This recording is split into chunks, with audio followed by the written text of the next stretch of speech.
श्री राम जय जय राम, श्री राम जय जय राम, राजा राम राम राम राम राजा राम, सीताराम सीताराम सीताराम। सभी को सप्रेम जय श्री सीताराम। वैराग्य संदीपनी का मूल दोहा, संख्या नंबर 13। गोस्वामी तुलसीदास जी निवेदन कर रहे हैं। शत्रु न काहू करी गनय मित्र, गनय नहीं काहि, तुलसी अहमत संत को बोले समता माही। एक सिद्धांत की बात यहाँ चल रही है। तुलसीदास जी कहते हैं जो संत है ना, वह ना तो किसी को शत्रु करके मानता है और ना ही किसी को मित्र करके ही मानता है। संत का यही सिद्धांत है कि वह समता में ही, यानी सबको समान समझकर ही बोलता है, पक्षपात छोड़कर उचित एवं सत्य ही बोलता है। शत्रु न काहू मतलब शत्रु मानने से क्या होता है? अगर शत्रु मानने से द्वेष आता है, मित्र मानने से राग बढ़ते हैं। इससे साधु को अपनी साधना से गिर जाने का डर रहता है। अतः संत सावधान रहते हैं। श्रीमद् भागवत जी के 12वें स्कंद के अध्याय 28वें के प्रारंभ में ही भगवान कहते हैं, पर स्वभाव कर्माणि गर्हण्यन् प्रशंसयेत, विश्वमेकात्मकं पश्यन् प्रकृत्या पुरुषेण च, प्रकृत्या पुरुषेण च। कह रहे हैं भगवान कि हे मेरे प्यारे उद्धव जी, यद्यपि व्यवहार में प्रकृति और पुरुष, दृश्य और दृष्टा के भेद से दो प्रकार का जगत जान पड़ता है, तथापि परमार्थ दृष्टि से देखने पर यह सब एक अधिष्ठान ही रूप है। इसलिए किसी के शांत, घोर और मूढ़ स्वभाव तथा उसके अनुसार कर्मों की न स्तुति करनी चाहिए और न ही निंदा करनी चाहिए। अच्छा, तो क्या करना चाहिए? बोले सर्वथा अद्वैत दृष्टि रखनी चाहिए। जो पुरुष दूसरे के स्वभाव और उनके कर्मों की प्रशंसा अथवा निंदा करते हैं, वे शीघ्र ही अपने यथार्थ परमार्थ साधन से च्युत हो जाते हैं, क्योंकि साधन तो द्वैत के अभिनिवेश का, उसके प्रति समत्व बुद्धि का निषेध तो करता है, और प्रशंसा तथा निंदा जो है ना, उसकी सत्यता के भ्रम को और दृढ़ करती है। भगवान कह रहे हैं, सर्वत्रम पश्यमि समम भगवत स्वरूपम, योषौ कथम न तव वगच्छति शत्रुमित्रे।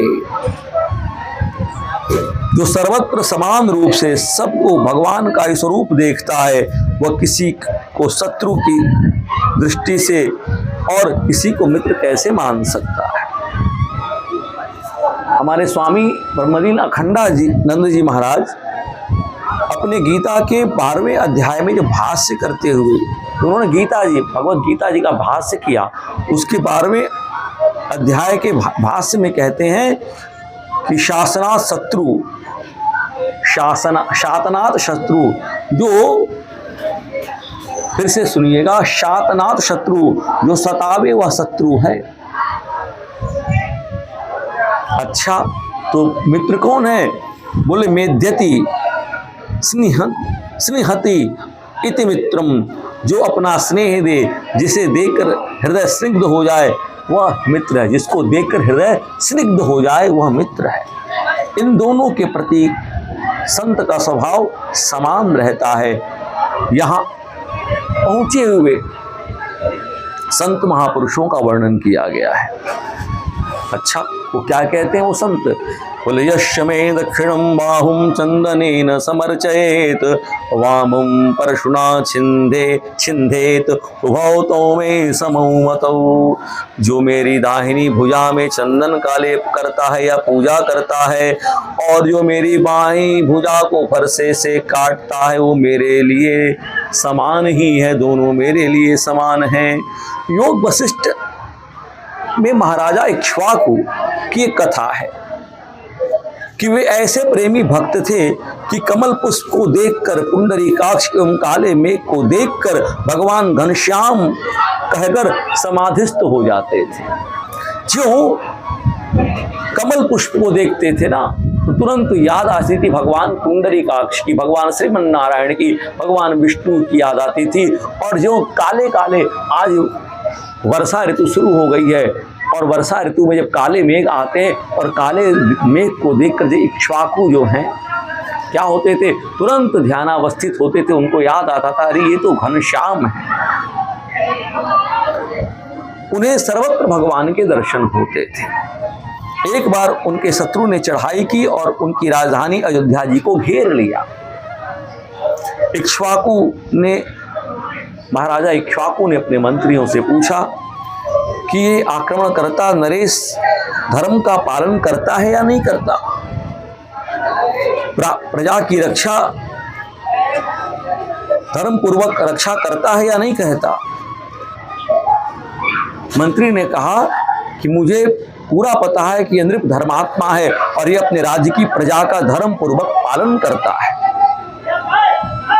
इक्ष्वाकु जी ने पूछा कि तब ये क्यों युद्ध करना चाहता है, इसे राज्य तो ही चाहिए, शासक को धर्मात्मा होना आवश्यक है। यदि वह ऐसा कर सकता है तो वही राज्य करे, मैं राज्य क्यों करूं। इस हठ से युद्ध करके अनेकों लोगों की मृत्यु के मुख में डाल देना मेरे लिए अभिष्ट नहीं है। इक्ष्वाकु ने उस शत्रु राजा को बुलाकर अपना राज्य दे दिया और स्वयं शत्रु के द्वेष से अथवा अपमान समझकर वे वहां से चले नहीं गए, बल्कि शत्रु राजा के राज्य में भिक्षाटन करके शरीर का निर्वाह करने लगे। ऐसा महापुरुष अपने सत्व से कैसे वंचित हो सकता है। क्या हो गया, भगवान की कृपा से, इक्ष्वाकु के स्वभाव से उनको उस राजा ने स्वयं उस राज्य को तुरंत दे दिया। इसलिए बोले तुलसी यह मत संत को बोले समता मान। तो ये संतों की परिभाषा है। और महाभारत युद्ध के पश्चात तिरमिलाकर अश्वत्थामा ने क्या किया था, पांडुवंश का विनाश करने के लिए अभिमन्यु की पत्नी उत्तरा के गर्भस्थ बालक को समाप्त करने की भावना से ब्रह्मशिरस अस्त्र का प्रयोग कर दिया था। उसके प्रभाव से उत्तरा के गर्भ से मृत शिशु उत्पन्न हुआ। इस समाचार से पांडव शिविर में हाहाकार मच गया था। तब श्री भगवान कृष्ण सूतिका गृह में पहुंचते हैं और बोले कि अर्जुन के रथ पर सारथी बन बैठने पर भी और पांडवों को युद्ध में उचित परामर्श देने के बाद भी मेरे मन में पांडवों तथा कौरवों के प्रति सर्वथा समान भाव रहा और इस समान समता के प्रभाव से यह मृत शिशु, फिर अगर ये मेरे अंदर समत्व का भाव हो तो यह मृत शिशु पुनः जीवित हो जाए। परीक्षित जी जीवित हो गए, भगवान ने यह संकल्प किया था।